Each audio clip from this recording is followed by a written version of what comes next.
नागपंचमी के दिन पितृदोष का एक उपाय आपको करना चाहिए।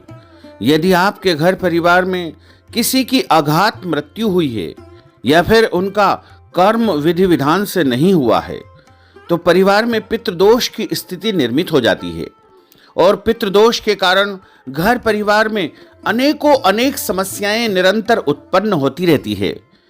पढ़ाई में रुकावट आती है, नौकरी नहीं मिल पाती है या फिर नौकरी मिल गई है तो उसमें पदोन्नति नहीं हो पा रही है, व्यापार अच्छा नहीं चल रहा है, कर्ज की स्थिति बहुत अधिक हो चुकी है, लड़कों का या लड़कियों का विवाह नहीं हो पा रहा है और घर में क्लेश बना रहता है, परिवार में अशांति का माहौल बना रहता है।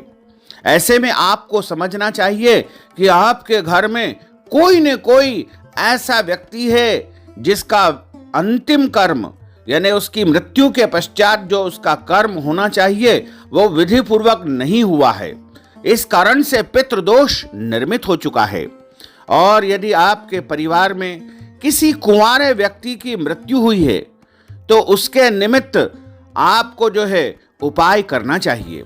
वैसे भी नाग पंचमी के दिन पितृदोष शांति से संबंधित यदि ये उपाय आप कर लेंगे तो निश्चित मानिएगा कि आपके पितृदोष समाप्त हो जाएंगे।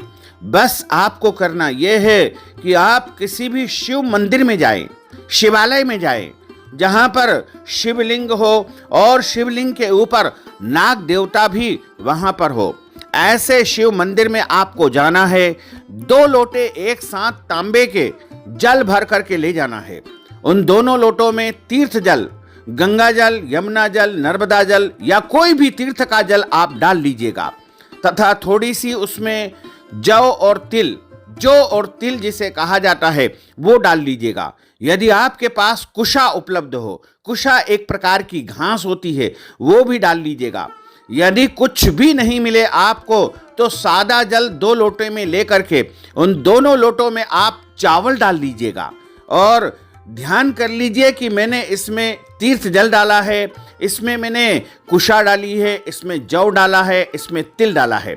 ऐसा मानसिक रूप से ध्यान करते हुए आप 2 लोटे एक साथ शिव जी के मंदिर में शिवालय पे जाकर के जैसे कांवड़ यात्रा वाले 2 लोटे ले जाते हैं, ऐसे 2 लोटे एक साथ जल आपको शिवलिंग के ऊपर अर्पण करना है। यदि इस प्रकार से आपने भोले बाबा के ऊपर, शिवलिंग के ऊपर, महादेव के ऊपर जल चढ़ा दिया तो आप समझिएगा कि आपके परिवार में यदि किसी की भी अघात मृत्यु हुई है तो वो मुक्ति को प्राप्त कर जाएगा और किसी भी प्रकार का कोई पितृदोष है तो वो भी समाप्त हो जाएगा और आपके पितरों को इससे परम शांति प्राप्त होगी। ये उपाय आप नाग पंचमी के दिन किसी भी समय कर सकते हैं। सुबह से लेकर के देर रात तक कभी भी शिवलिंग में और शिव मंदिर में जाकर के इस उपाय को आपको करना चाहिए।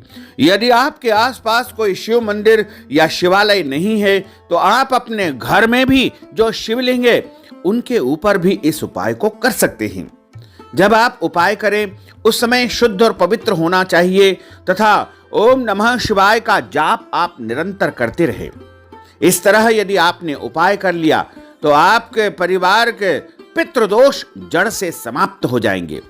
आप सभी से अनुरोध है कि हमारे इस ज्ञानवर्धक वीडियो को अधिक से अधिक लोगों को शेयर करिएगा, लाइक करिएगा, कमेंट करिएगा और यदि अभी तक आपने सब्सक्राइब नहीं किया है तो अभी और इसी समय सब्सक्राइब कर लीजिए ताकि इसी प्रकार की ज्ञानवर्धक वीडियो आपको निरंतर प्राप्त होती रहे।